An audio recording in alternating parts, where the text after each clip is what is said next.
Hi guys, Christian from Time and Style Collection. Time check natin is almost 11 PM na. So, pero naghihintay pa si ma'am. So, i-deliver natin. Hindi lang siya Seiko watch. So, we have a prestigious watch which is Rolex. Yan. Ito natin. Yan. Yan. Rolex Datejust. This watch is nireserve niya ma'am last 3 days ago. Pero actually, pinag-isipan niya pa ng at least 1 week before niya pinurchase kasi hindi rin biro ang price. For sure, excited na si ma'am na masuot na niya ang kanyang first Rolex. And samahan niyo kami guys. Let's go. So guys, nandito tayo sa bahay ni ma'am. Pakita natin yung in-order niya na Rolex. It's a Rolex Datejust 36, reference number 16234G. So it's a 2004 release na Datejust. Yan. It has a gold white bezel, 18K po, and Jubilee bracelet and sapphire glass na siya. So yan. Yan.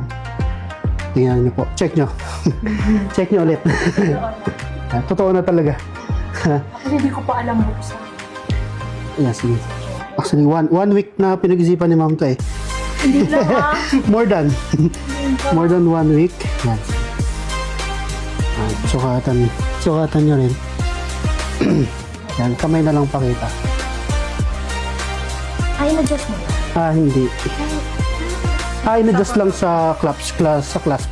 Dito, no? Oo, kasi po sumikip siya eh. Oo. Una ko yun. Yan. Ganda. Totoo na. Totoo na. Oh, bayad na eh. Alex. Yan. Ganda. Tangin na lang kahit putol-putol na yung manicure. So, may box siya. And yung receipt naman, nung pinagbilhan, yes. And may Rolex pouch pa kasama. Thank you po. First Rolex actually. Na, si ma'am pa yung unang bumili sa atin ng Rolex at nagtiwala. At tukam pa, no? Yeah. Or tukam. Sana. Baka Cartier naman sa susunod. Sa susunod. Thank you po. Thank you, ma'am. Landil. So, ayun guys, successful ang delivery natin. First ever Rolex natin from Time and Style Collection. So, salamat kay ma'am sa tiwala niya sa atin. Sa mga gusto pang mag-avail, meron tayong other luxury watches like Tudor and Cartier. So, mag-PM lang kayo sa mga interested. So, thank you.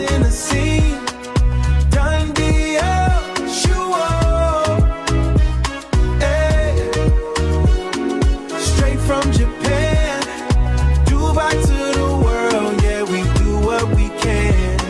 Sprite,